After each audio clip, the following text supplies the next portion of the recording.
Hi friends, welcome to my channel supreme ರಿಪೇರ್ಸ್ಗೆ ಸ್ವಾಗತ ಸುಸ್ವಾಗತ. ಇವತ್ತೊಂದು ಸ್ಟ್ರೀಟ್ ಲೈಟ್ ಬಂದಿದೆ. ಇದರ ಒಂದು ಚೋಕ್ ಹೋಗಿದೆ. ಯಾವ ರೀತಿ ಬದಲಾಯಿಸೋದು ಏನು ನೋಡೋಣ ಬನ್ನಿ. ವಿಡಿಯೋ ಇಷ್ಟ ಆಗಿರೋ ದಯವಿಟ್ಟು ಎಲ್ಲರೂ ಲೈಕ್ ಮಾಡಿ, ಶೇರ್ ಮಾಡಿ, ಕಮೆಂಟ್ ಮಾಡಿ. ನೋಡಿ, ಮೊದಲಿಗೆ ಇದರ ಒಂದು 5 ಕ್ಲ್ಯಾಂಪ್ಗಳು ಬರುತ್ತೆ. ಈ ಕ್ಲ್ಯಾಂಪ್ಗಳನ್ನು ನಾವು ಒಂದೊಂದಾಗಿ ಬಿಚ್ಕೋಬೇಕಾಗುತ್ತೆ. ಕೆಲವು ರೆಡಿ ಆಗುತ್ತೆ, ಕೆಲವು ರೆಡಿ ಆಗಲ್ಲ. ಇದರಲ್ಲಿ ಮಧ್ಯೆ LED ಹೋಗಿದರೆ ರೆಡಿ ಮಾಡೋಕ್ಕಾಗಲ್ಲ. LED ಪ್ಯಾನಲ್ ಚೆನ್ನಾಗಿದ್ದರೆ ನಾವು ಚೋಕನ್ನು ಈಸಿಯಾಗಿ ಬದಲಾಯಿಸ್ಬೋದು. ಸುಲಭ ವಿಧಾನ ಇದು. ಯಾವ ರೀತಿ ಬದಲಾಯಿಸೋದು ನೋಡೋಣ ಬನ್ನಿ. ಸೂಟೇಬಲ್ ಬರುತ್ತೆ. ಇದು ಒಂದು 5 volt plus or minus connection ಬರುತ್ತೆ. ಪ್ಲಸ್ ಮೈನಸ್ ನೋಡಿ, ಇದು 2 ಕನೆಕ್ಷನ್ ಬರುತ್ತೆ.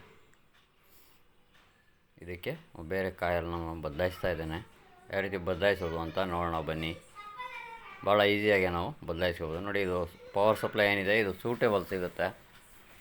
ಇದಕ್ಕೆ ಒಂದು 5 ವೋಲ್ಟ್ ಪ್ಲಸ್ ಆರ್ ಮೈನಸ್ ಕನೆಕ್ಷನಲ್ಲಿ ವೋಲ್ಟ್ ವೇರಿಯೇಷನಲ್ಲಿ ಸಿಗುತ್ತೆ. ಇದಕ್ಕೆ ನಾನು ಬೇರೆದನ್ನು ಹಾಕ್ತಾ ಇದ್ದೇನೆ. ನೋಡಿ, ಇದು ಇದರ ಒಂದು ವೋಲ್ಟೇಜ್ ಸಪ್ಲೈ.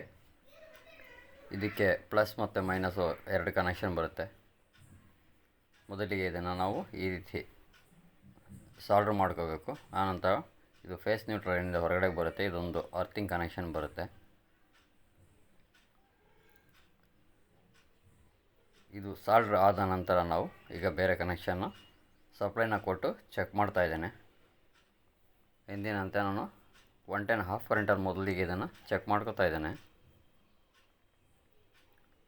ವೈರ್ ದೂರ ಇಟ್ಕೋಬೇಕು, ಕೈಗೆ ಟಚ್ ಆಗದಾಗೆ.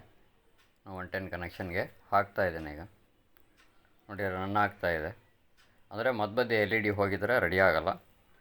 LED ಪ್ಯಾನಲ್ ಚೆನ್ನಾಗಿತ್ತು ಅಂದರೆ ಭಾಳ ಈಸಿಯಾಗಿ ನಾವು ರೆಡಿ ಮಾಡ್ಕೋಬೋದು. ನೀವು ಕೂಡ ಈ ಥರ ಒಂದು ಪ್ಯಾನಲ್ ಕೆಟ್ಟಿದರೆ ಟ್ರೈ ಮಾಡ್ಬೋದು, ಏನು ತೊಂದರೆ ಇಲ್ಲ. LED ಪ್ಯಾನಲ್ ಚೆನ್ನಾಗಿರಬೇಕು ಅಷ್ಟೇ. ಸೊ ಇಷ್ಟೊತ್ತು ನನ್ನ ವಿಡಿಯೋ ನೋಡಿದ್ದಕ್ಕೆ ತುಂಬ ಧನ್ಯವಾದಗಳು ಫ್ರೆಂಡ್ಸ್. ವಿಡಿಯೋ ಇಷ್ಟ ಆಯಿತು ಅಂದ್ಕೊಂಡಿದ್ದೀನಿ. Thank you so much friends. Thank you all.